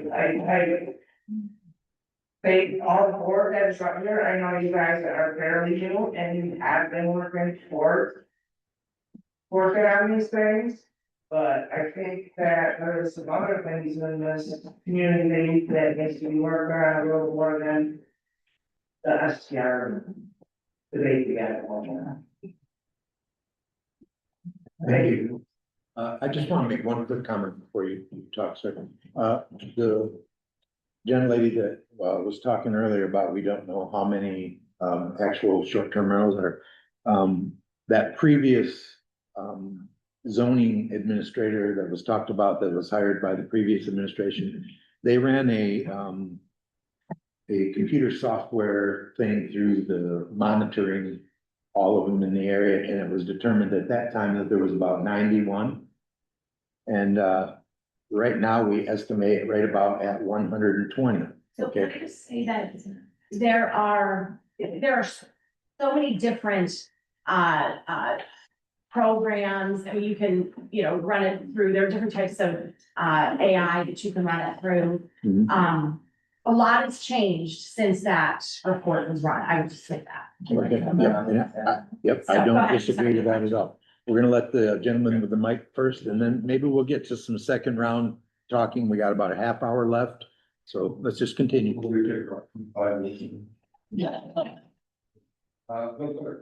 the board. What we're here today, what we're trying to do is they open up a chance for more reflection. My question, last and beginning, what is the township want to be known as, where's it going? I love, I'm sorry, I don't remember your name about this study, I totally agree with that, because a lot of good questions come up. Left and right doesn't happen. One of the questions is, for the SDRs and so forth, is the money staying here, or is it going? Okay, because I heard, it shuts down. I've lived here, and the last thing they say, when you ask that people ask you how many years they've been to speak, they say, how many winters have you been here? I've been here for enough winters, man. My neighbors know me. Okay. I love a good breakfast. I go to Moose Scala, I went this morning. Okay, I go to Bel Air, I go to Williams, the lunch places, all go to Travis. The one thing I found out living here is there's always someplace to go, but you gotta go with the drive. But if somebody knows, because every time I come home, you're out of the city here now.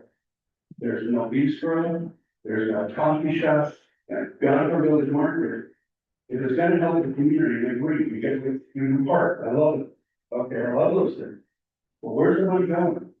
Because if the money is to stay here, or a portion of it, then what are we getting? It should benefit the community and such. So I love the fact that the study should ask the right questions to the township. And all of us. How will that benefit? Thank you. While we're passing the microphone here, I heard someone say, I think it was you, ma'am, that, we don't have that many. Of the 120 that we estimate, not all of those are in R1, so I'll just make that clarification. That's in township wide, so. And again, it's just an estimate. I just have one question. When I hear people talking about if they have multiple properties, when does that become business as opposed to somebody renting out their home for a few weeks? So they could put a new view on it or whatever, different when they have multiple properties. Several people mentioned multiple properties, that's not the business. Does not belong on. Can I answer, can I answer That's that the question? question for the board's consideration. Yeah, I'll answer that if you want, so I Need the microphone.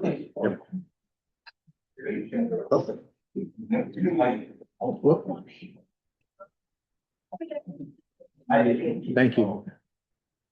We'll come back around and do second. Here's another quick comment is, knowing this business quite well as our rental business, the main issue usually is from absentee owners where there is no oversight of the property or the renters. So that is probably, if you're gonna get any complaints from anybody, it's gonna be those properties. Because there's nobody there for overseeing it, so in the policies or the SBR ordinance that you're writing, the main thing, which I think you should see, is that by having a local management company that is responsible for the renter and the property, and if there's a complaint that they can be gotten a hold of, that's gonna take care of probably 90% of any issues, because when you have someone locally, they can be, they have to be there within 45 minutes, an hour, or whatever, and they have to take care of that issue. And usually you have problems with places where the owner is not anywhere around, you can't get a hold of them, nothing can be done. So that being in the ordinance, I think is a good thing, and I think that would take care of a lot of problems. If there's the noise ordinance in Rapid City, do you have a noise There ordinance? is a noise ordinance, yes. We need to know. And as far as the money staying in the community, number one is paying taxes, so it's staying in the community that way. And most people who rent their house keep it in really good shape, and so they have, like with builders and contractors and stuff, they are putting that money back into their property, so yes, most of the money stays in the area. I have the question through this conversation. I'm curious if you guys would do an investigation on how many people actually own the home, or I don't know, I'm like, it's their home that they are renting out and they're not doing multiple. You have that microphone on?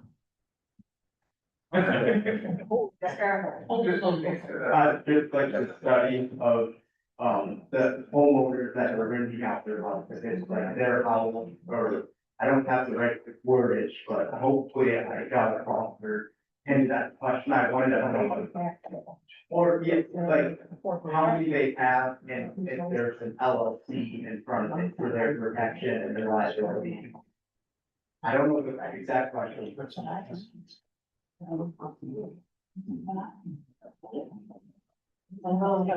My name is Kim. Before we take another lap around of additional comments, I had some things I wanted to run through. I could address, sorry, I'm not that age. I could address the fact that, empty houses don't help anyone. And basically, a lot of these houses, if they're not being rented, they're sitting empty. If they're sitting empty, their insurance is in jeopardy.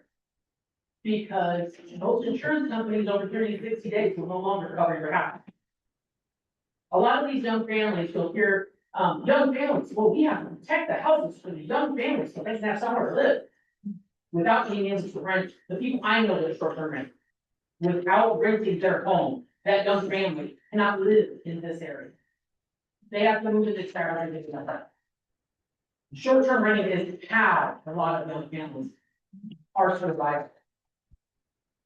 retention family homes. I live over the border, so I don't live in Rapid, but my family owns here. So my eventual home is in this township. This is where I wanna be, this is where I'm connected to. Where I'm living, just as close as I can get.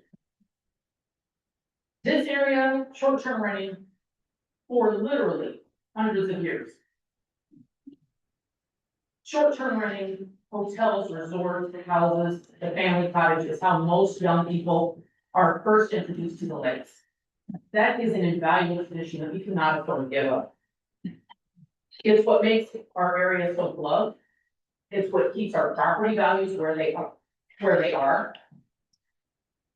The restriction on short-term renting or ban will affect every single person who owns property in this township, because every property comes worth less. Not worthless, but worth less. Nothing, there's nothing that has the same effect on the reduction of blight as short-term rental. That's what allows families to put in a new deck, to paint the old one, to restore their home, to add landscaping. It is critical and basic. No one can deny the area has some blight issues. Short-term renting is the best thing for it. Additionally, I can also address the fact that the ordinance you have before you is completely and totally unattached. You would have to prove that someone had rented for more than 28 years. You have to prove that someone was there for less than 5 days. You have to prove that there were more than 12 people in the house and that they slept there for the night. None of those things are doable. You never want any ordinance on the books that is not clear cut or is completely and totally unenforceable. There's also no restriction on events in this proposed ordinance. My family home here has been rented for over 50 years. Some of you said, oh, I've been here for 9 years. 50 years of being rented. That is how my family has been able to afford being up here to cover the taxes. Waterfront taxes. Ooh. And that has allowed my parents to stay in their family, to stay in their home, even in retirement, even on fixed income.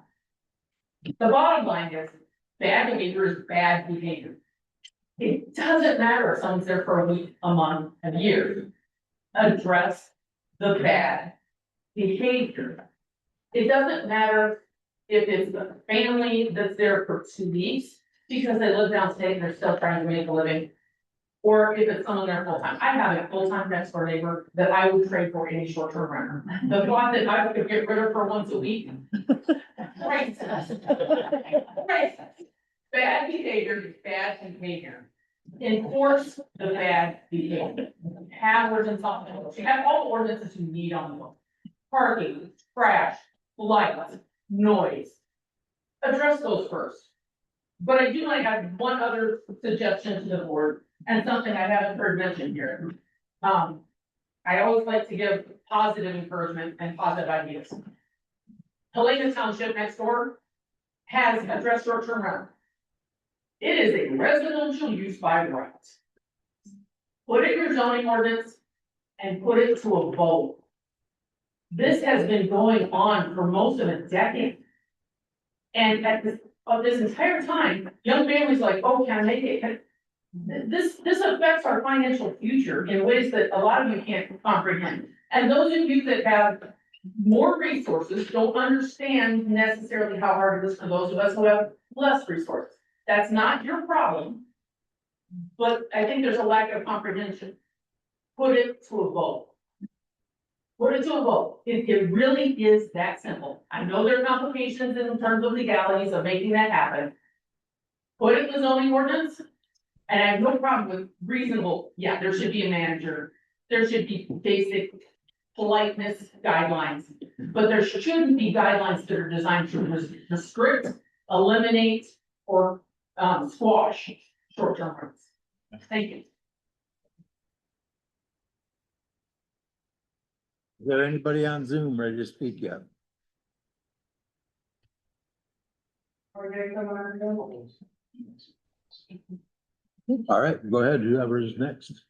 Caitlin again, oh, sorry.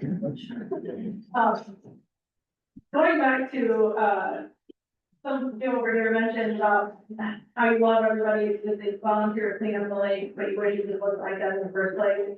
And, you know, so I've been thinking and listening, honestly, to both sides, everybody here is here at this meeting because they care about their area.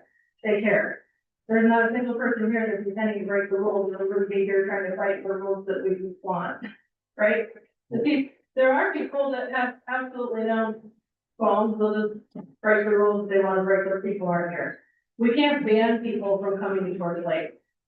Okay, Torch Lake is a public lake, across multiple townships, it's 19 miles long, with dozens and dozens of public access points. We can't keep people off the lake.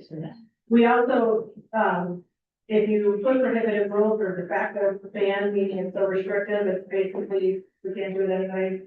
There are people that are going to do it anyway, and probably nobody here, but there are people that are going to do it anyway, and those are the ones, those issues are going to be there anyway. The difference is the people that are willing to go clean up, that are willing to take care of any unruly issues, that are willing to apply for permits, that are willing to pay for a fee, that are willing to come to these meetings, we won't be here. And so people will still be coming to Torch Lake, the tourists will still be coming, but there won't be anybody here to follow up and put that care back into it. And that's not because, it's not like a spite thing, it's just a practicality. We won't be able to be here anymore. So I just wanted to comment on that. Thank you. Yeah,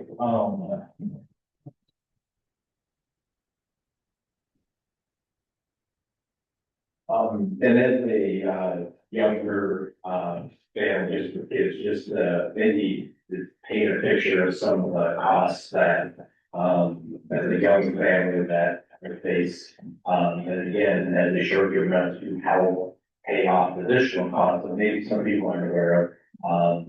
Just this last year, my wife and I, we paid, $23,000 in traffic. And that I drive a lot for work, we know where gas is. Student, I'm 38, I'm still paying off student loans. So those things are, I mean, it's a world that unfortunately I grew into. And again, I don't have millions and millions of dollars. I'm just trying to, the money that goes out, to make enough money to cover. And it's legitimate. But there's a lot of costs that we don't face that, you're just respecting. I'll say one more thing. We're on the other end of the spectrum, we're 64 and 67. And this is gonna be our, like, a little bit of retirement income for us. And that's where we're at. I can imagine paying that much money for childcare. And student loans, past that, but we built this place, we literally built it ourselves. And it's a great little place, and we come to stay, and we love it, and it's quiet, we're on 10 acres, and our neighbors, I love all my neighbors, I know everybody up and down 2 streets, and I talk to everybody. And I feel like I'm part of the community, even if a lot of people don't think I'm part of the community, I am. I care deeply. I wouldn't want anybody having a giant party next to me. I feel bad for all the people that are on Torch Lake. I wouldn't even go near Torch Lake around the 4th of July. It's insane. I'm like, I've never seen anything like that. I get old gas a few times the 4th of July, and I'm like, I want no part of that. I won't even swim out there around 4th of July. I'll try to go way up the lake, but no. So there does need to be some regulation, but not this. Microphone back here, just this way. Just a quick comment, and I thank everybody for coming and giving all their opinions. I also want to say that I live up here, I invested 65 years of my life in my house on the street that now has 10 short-term rentals. If people die, they're being replaced by people that don't live here around or don't know my neighbors. And the neighbors I do know that have short-term rentals, oh my God, it's bad. So, on average, there are 6,000 cars a day that go by Crystal Beach. Just that Sandbar area average, it's 6,000 cars per day. That's what I live in right now, chaos. It is just commercial chaos. So please understand, there has to be some limits, height limits. Yeah, let's start with something tight. And if we have to change it after that, we can change it after that. But we've got to start somewhere, and I say start with real restrictions. Thank you. We have somebody on Zoom here. Veronica. Veronica, go ahead.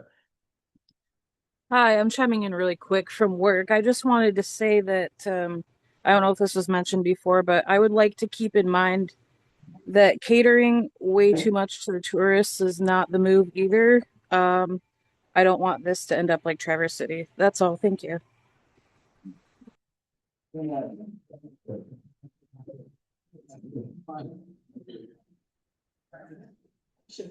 has the microphone? To have Traverse City. Should be city.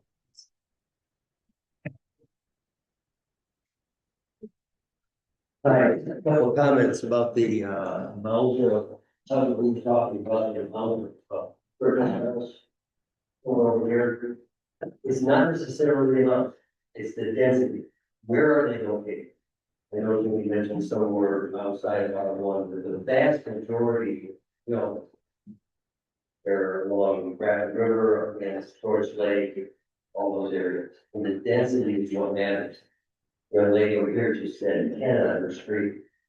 I live on Army Trail. Last time I counted, there was, I think, 16 on Army Trail is viable. And they're all of them are on either Rapid River or on Portrait. It's insane, the amount of traffic that goes up and down during the summer. And they're all traveling 55 miles an hour, my grandchildren and my dog and deer and everything. It's not fun. So it is an issue.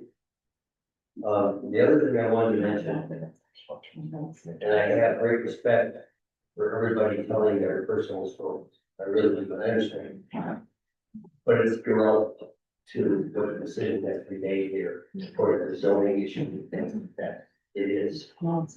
Hey, I got a story. I worked my ass off, positive, for years and years and years, so I could buy this property 5 years. And I'm fine with it.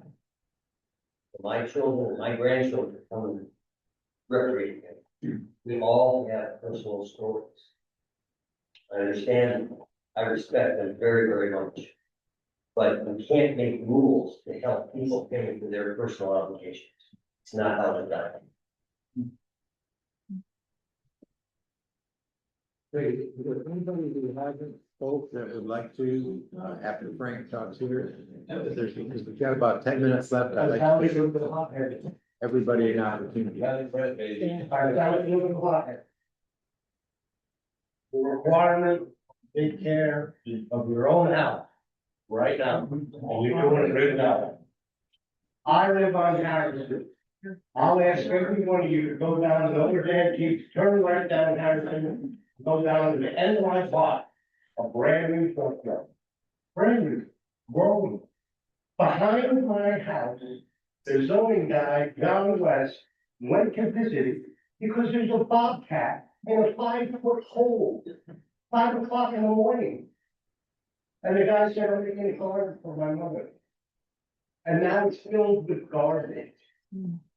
You are not enforcing the existing ordinances that are in this town. It's disgusting. And if you pass an ordinance, one of the requirements is to make sure that it can be enforced.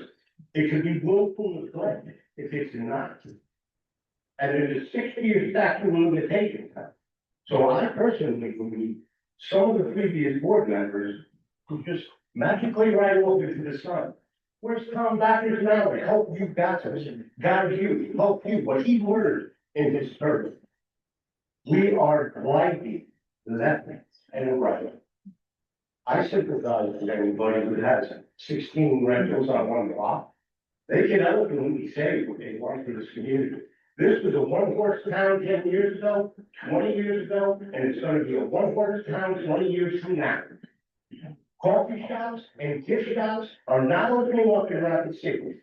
I know every meth head in this town. I know every young troublemaker in this town. They call me by name because they have drug problems, and I still treat them with the respect that they deserve. I stand in my backyard, and where those people are sitting is a brand new garbage can. It's a garden.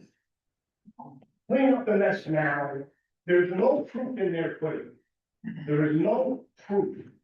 There are more short-term rentals at 91 units than all of the complaints that the sheriff has ever dealt with. And I spoke to him myself. No arrests, no detainments, no physical violence. Every time they've been called to enforce an ordinance, 0 arrests. Mitch gets a gun pulled on him, they did nothing. So you get what you asked for. You want to cater to nonsense, you can be held. And you're qualified immunity, they got nothing you if you want to enforce ordinance. This township is disgusting, on circle. Look at that guy. I personally, years ago, confronted myself. There's a lot to be said about who can be replaced. If you want a posse, you tell John, knock on Frank's door. I'll go knock on your door if there's a problem, if there are any. Okay, Anybody else? just for the record, we're waiting on a court date pursuing the On Circle junkyard. I hear it from. I saw it face to face. Yeah. Might have got both. Anybody with Airbnb comments? Yes, sir. I, for secret, I came here because of, my concern over environmental impact of short-term rental. But listening to the whole community, which I think is very positive, I've come away with some other thoughts I want to just share. It sounds like everyone is dealing with these issues in an honest fashion. And I think several people try to make a distinction between what's a business and what's, the use of your home for short-term rental. I think if someone builds a structure or buys a structure next door, doesn't matter where it is, close to where they live, they are trying to start a business, they're running a business. That's a lot different than someone who moves out of their house for a month and rents the things and horse people during the horse people around here. So I think this dialogue is great, and you guys on the council board, you have a tough job. You guys did a lot of valid points that didn't make here today, and hopefully you can address them all. The thing I would ask this lady Caitlin, if you could tell us, you deal with like 120 rental units or short-term rentals, long-term. Do you find those in very good condition, or do you shake your head sometimes and say, how do people do this way? Because it really addresses what people are concerned about when they vacation here, or whether the owner is available to sort of address problems. I mean, it's up to the board, I guess, to regulate and oversee these problems if they occur. But what might you see? Do you see much that people are not respectful of the property like that? Yeah, or when you go in to, change the sheets and clean the place up for the next group to come in. Yeah, well, I mean, that many homes doing, rentals anywhere from 2 weeks to year round, there are inevitably the one-off, obviously, which is why we hire them to take care of it, but it's the we know. I would say. Small amount. A very small amount. Most people, I mean, I stay in Airbnb when I travel with my husband and my 2 kids and my dog, and I'm very respectful of their property. And that's how the majority, it's important to have somebody local, and I'm not saying that to advocate for myself, but that's important to provide because we care about our community. To be responsive if there's an issue, to talk to the renters, to vet them, to make sure they understand there's no parties or the limit is 8 people, and you can have 9 people, or whatever it is. But most people are gonna. Great, thank you. That answers what I needed. But the, you know, with the ARBOs and online stuff, the problem there is I'm the owner of the property. I don't know those people who want to rent this place. If I'm not gonna buy, I don't have any way of, advocating whether they're responsible or how they're gonna treat my property. So there's no decision. I think the regulations have to be able to address that as on the whole. I would just tell you, and I can only speak, we just have one, and for That makes a difference. for 8 years, I got to have one family, and they were just a little bit messy. So sometimes we get there, I can't even tell people in there, that's how respectful they are. I got one, I mean, they can fried bacon every single day, so for a week, it took me a while to clean it, but I clean it myself. No, that's true, if I had the energy and it's 30 years younger, I would do that, no. But we do all the, we mow the lawn, I do cleaning, and we're on the farm here, Go ahead, Gary. I just had one comment, I didn't want to get out of it without making this. I'm a Scott Court, I really stand behind what he said, but I do want to say, we have a couple here that's short-term rentals on Argo Trail. And if everybody in this room was running like they do, I wouldn't have a problem with it. They're the two best people, and I wouldn't want to bike past this place, I've seen her out in the front yard ripping some guy's ass because he parked his boat on the grass. She don't put up with nothing. Not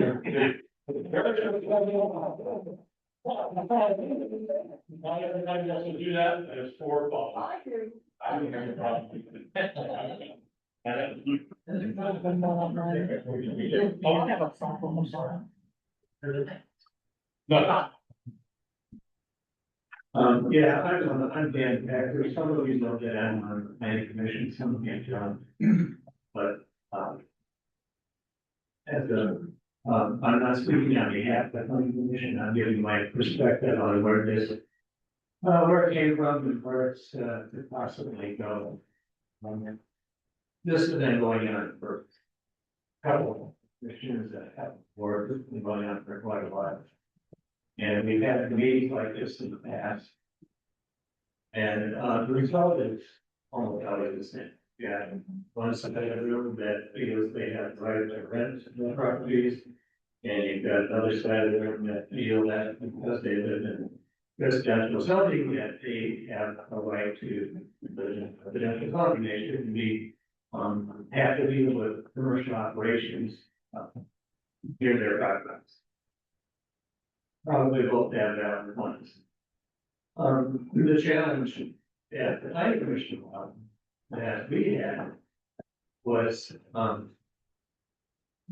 where do you find a happy medium? You're trying to bring both sides together, that's not gonna happen. You'll never get both of these sides to deliver something like that. So, in order to move forward with that, you have to come back to the center, and in the center, you have your zoning ordinance and you have your master plan. So the zoning ordinance, as it stands, even with Amendment 4, it's been suggested that that allows for short-term rental. But if you're familiar with Amendment 4, go back and study it, see what it does, see what it doesn't do, look where it falls in the zoning ordinance, and you see that it does not allow for short-term. If you gave our zoning ordinance to a zoning professional and asked them if short-term rental is allowed in our community, they will tell you no. It's not in any ordinance. It's just not there. Now, having said that, I'm not against short-term rental. I never have been. I always felt there's a place in this community for short-term rental. I still feel that. What we have is, over the last, I don't know, 8, 10, 12, 15 years, we've got people that come here, buy properties, particularly short-term rental. And we get calls all the time, the township does, asking that question. Is there property available? If we buy a property in Clearwater Township, and they kind of short term, they've never done it, they've never seen Clearwater Township, they're concerned with buying that property and running it short time.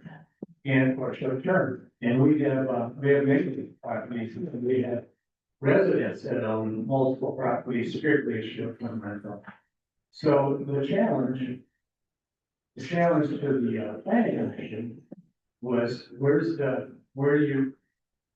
how do you limit short-term rentals in order to discourage and make it unappealing for people to buy a property strictly as a short-term rental?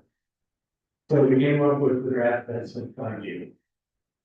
Now, understand that it applies only to some R1. The rest of the township, short-term, with a license, with the licensing process. Outside R1, you can rent unlimited year-round. These folks sitting in front of me here, live on Snyder Road. Snyder Road is not zoned R1. There would be no limitation. No. There would be no limitation on their rental. It's not clear. It's not clear in your ordinance. It's not clear that other areas are allowed to rent without the same restrictions.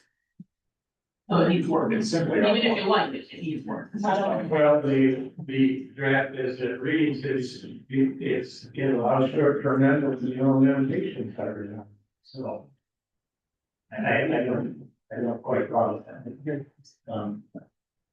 But anyway, so the challenge is to come up with some kind of means, some device to discourage people from buying properties strictly as short-term rentals. And that's where the 28 days comes in. And that's strictly in R1. 28 days might be a little bit restricted. Maybe a little too restricted. 90 days, that's most of the entire summer season, and that's probably a bit. But there's gotta be a point in there someplace where you can allow people to rent some short term, but you discourage them from buying properties strictly as short term. In R1, outside of R1, I am full-time short-term all you want. That's the reason why there's all the time people want to buy a property from us. Sure. I mean, like 2 a week. Everybody. Okay, well, Yeah. Okay, we hit the 4 o'clock hour. Before anybody starts bailing, I just want to make an announcement. June 8th, we had a scheduled a similar type forum for the special assessment district that's coming on the Elk Rapids Spillway. Elk Rapids Spillway holds back water for the entire chain of lakes. So every property on the entire chain of lakes is affected by this special assessment that for the repairs of that. It's a 2-stage thing. There's people that live above the Bel Air Dam. They are paying more because the Elk Rapids Dam is a significant more of a repair. But I just want to say the forum that we had scheduled for June 8th has been moved to, I believe it's August 13th. There'll be a posting in the newspaper or something like that, but it was at the request of Grand Traverse County. They're still doing some additional research and things like that. So the forum that we will have in August will have much more information regarding that. And also the Rug Pond Dam, many of you know they're going to be removing that. And they stand there. I'm sorry. Yes, Rug Pond. And they're currently they just begun here a couple weeks ago. They're doing studies on the downstream portion and what is going to be left afterwards. Scott has also kind of become kind of a township representative. We went to the steering committee meeting for the Rug Pond removal together. But I just wanted to pass that on before people leave, but I myself, I'm willing to sit here for a while if y'all want to still talk and that. What's that gonna do to the lake? Is the volleyball team coming? I second that out. I'm sorry. Is there still a meeting on Monday night at 6 o'clock to talk about marinas on the lake? The 4th? Is that the 4th? Yeah. planning Yep. commission I meeting. got a cousin who lives on the lake where the dam broke down in Midland, Yes, sir. $2,000 a year for 40 years. That's successful. That's a little bigger project. I've been told there's about 360 properties in Clearwater Township that'll be affected by that, so. Combined totally, there's close to 6,000 properties, so that's a bonus. Okay. Right. Is there any updates on that? Control water level? Have they made any estimate on when that's supposed to get down to manageable height? I do, I know that there are two adjustments that they make throughout the year. One is a summer level, and these are just boards that they put in or, you know, controls that hold some back. But there's a period in the summer where they install and make the height of the water a little higher or slow it down. And then in the springtime, like right now, they lower it. So, but the state of Michigan has established lake levels, and that's how they adjust it twice a year. So, I live on river there, and I mean, it's starting, you know. Yeah, I see many properties out there underwater, and I feel for you guys. And it's only gonna, what's bad about this boat traffic on that river, you know? Speed is not regulated. Yeah, wakes are everywhere. It's horrible, so I'm trying to come up with a way to keep from my property getting washed out even more. Cause I've got two other lots beside that house that I own there. And I'm already losing the tree. And it's gonna keep on going, it's gonna block off maybe a quarter of that river, but I'm planning on not cutting it down in order to. The reason why is to keep the speed down. Sure. You know, and that's fine, but I don't know, it's a lot of property getting destroyed. I see, Herb has the same up in the back here. Is there any more short-term rental comments? It's keeping them away. One of my houses, Microphone. going to open so hard. Nothing goes black going by my house. I'm right by the river. And nothing but black, you can see through it, now, all the cars out there. And all the way down the lake. I mean, black. Thank you all. Thank you. Okay, well, I want to just thank everybody for coming out and appreciate y'all coming.